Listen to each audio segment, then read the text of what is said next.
Hodgepodge users, just wanted to get back with you on the 570 SP.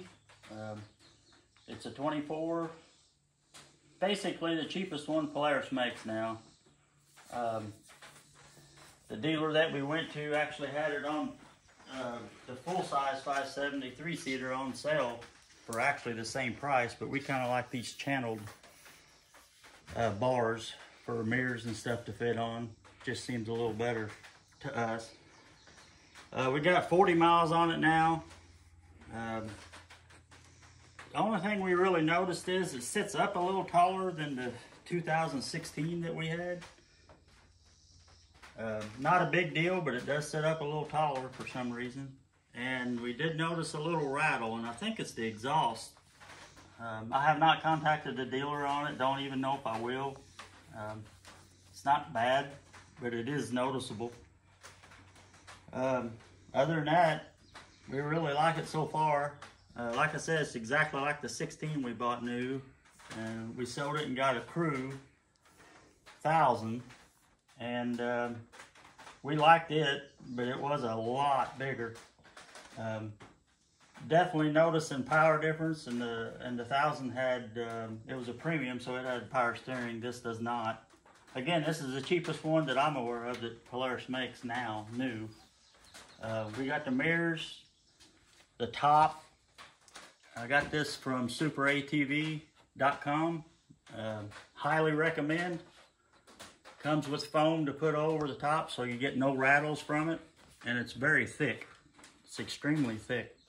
It's actually pretty, I'm impressed with it, how they made it.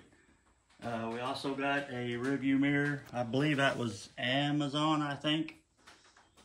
The mirrors we had them on our 1000, and that's another reason why we went with the channel, because the 1000 had channels.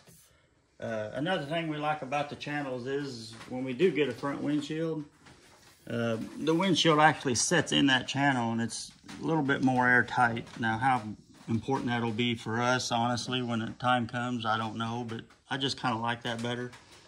The difference between the 2016 and this one is the dash has a punch out for a cell phone, which is really nice. And I'm not positive, but I don't think there's 4 cup holders in the 16 where there's 4 in this one. I'm not positive about that, but I'm pretty sure the 16 don't have the ones down on the bench, I don't think. And this one does, so you actually have 4 cup holders, which one of them will work good for the second person's cell phone. It's got a flip gate tailgate, which is a big improvement in my opinion. It's like a pickup truck. The 16 we had them metal clasp here. They work fine. I had no complaints about them. It's just there was 2 versus 1. This, just the simplicity of this, I like better.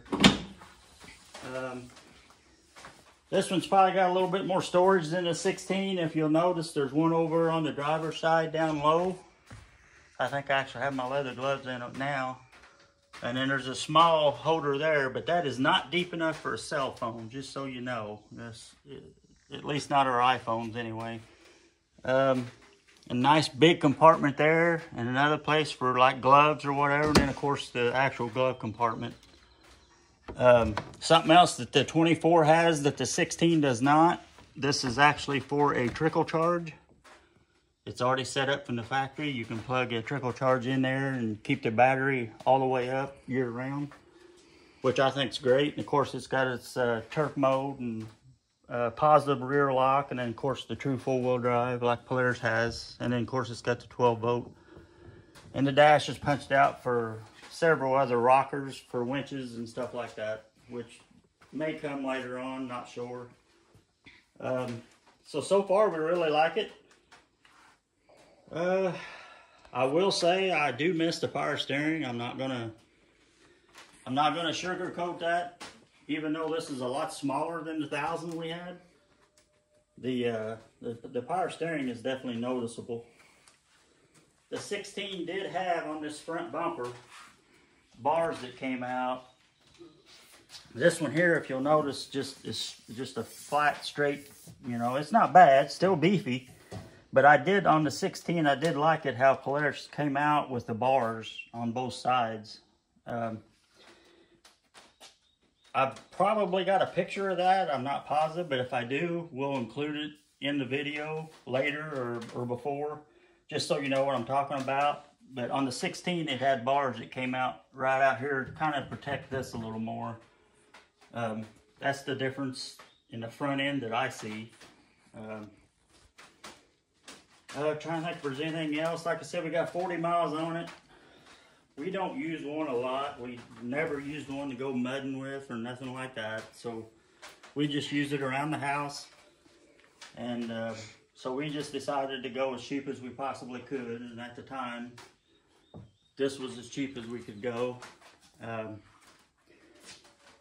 In our state, we have to have a slow-moving vehicle sign to be totally legal.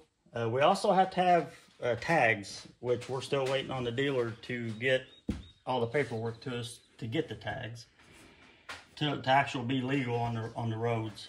And that's the county roads too, not the state roads. The other thing that I did, my dad actually had an old bed mat, and he made one for his Ranger. He's actually got one just like this, but it's a premium. And anyway, the full-size bed mat was big enough to cut us both bed mats, which I think's not very nice.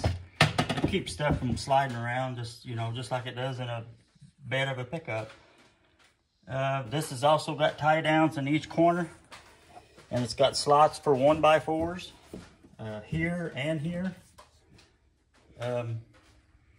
I think these are actually for 2x. I think you can actually stick like a 2x6 or 2x10 or whatever you want if you want compartments. They actually got them. They actually upgraded the bed. It's pretty nice in them.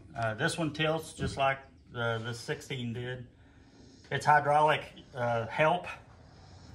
Trying to think if there's anything else. As of right now, that's all we have for it.